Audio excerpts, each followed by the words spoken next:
Okay, look, this is probably going to be an unpopular opinion, but it's just overrated. Just get out of my review. Go. Get out. There's only one way you can describe this film, and that is epic.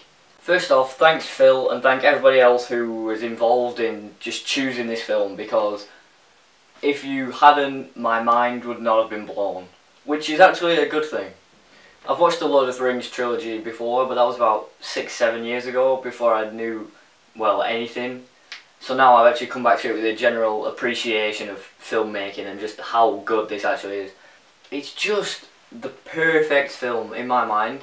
And yes, I understand, not everybody likes fantasy, that's obvious. But if you take it just as a film, and not as a fantasy film, then everything is perfect. Just everything. The story and screenplay are just sensational. The directing is phenomenal. The set design is extraordinary. The score and sound mixing incredible. And score and sound mixing are incredible. And obviously the cinematography. There are no words to describe how good the cinematography is. Let's just go through it and address all issues you may have with this film.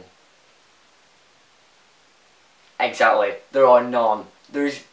In my mind, there is nothing wrong with this film at all. Any aspiring filmmakers who want to know how to do any aspect of filmmaking perfectly, just watch this. Seriously, I can't get over how good it was. The difference between this and all the other films that Hollywood puts out with the fantasy or action, it's just that 99% of the other films are so two-dimensional, either just shoot-em-ups or just people getting stabbed. But this actually has some character, there's some plot, it's just more deep, and it does well for it. It's like comparing food you could get from McDonald's to that of a Michelin-starred restaurant. There's really just no comparison. Of course you get the immense fight scenes, whether it's a few hundred Uruk-hai fighting against a few of the Fellowship in a forest, or whether it's thousands of orcs fighting against dwarves, elves and men on the Great Plains of Middle-earth.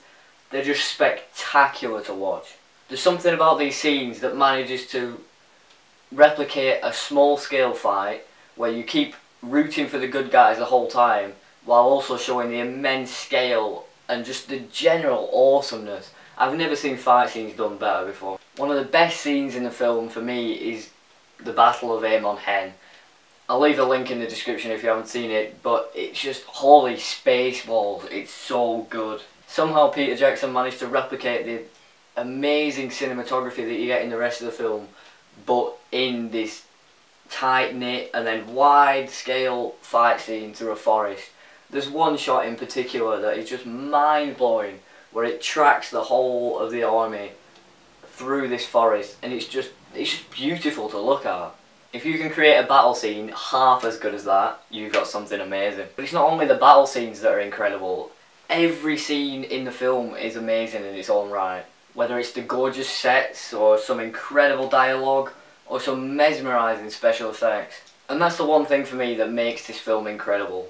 The use of juxtaposition. It's not always just, oh, rah, rah, stabby, stabby, kill, kill, kill. There is aspects of that throughout the film, but then you've also got a lot of just calm. You've just got something to go against. It gives the audience time to, well, get their breath back, really. It's just a masterclass of subtlety, and for that reason alone, I love Peter Jackson. A few quick things to finish this off. Fucking cinematography is just the greatest I've ever seen. Some of the shots in this film are unrivaled, just absolutely unrivaled. There's just so much variation too. You've got some of those amazing wide angle shots that just cover whole landscapes and with mountains, and there's a very good one that shows Mount Doom with all the fire effects and everything else. And it's just amazing. And then you've got the complete opposite. You've got a lot of extreme close-ups showing emotion with the characters. And it's just brilliant. And the other thing that tops this off as one of the best films and trilogies of the past 10 years, maybe more, the score. The soundtrack is just phenomenal.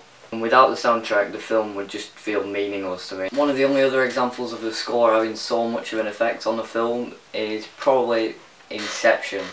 It's one of the big ones that I can remember where the score had a massive effect on how the film was emotionally, rather than just being like a do do do do, people are getting stabbed type thing. And if you're ever in the need for an adrenaline rush, turn your speakers up and listen to The Departure of Boromir from the soundtrack. It is just sensational. 5 minutes of audio beauty. So if you haven't understood what I'm saying so far, here's a quick quiz. Have you seen Lord of the Rings? If no, go and watch it right now. If yes, did you like Lord of the Rings? If no, shoot yourself in the eyeball so you can't ever watch a film ever again. If yes, congratulations. This is a little surprise for all you who stayed through to the end, and because I love some self-deprecation every now and again.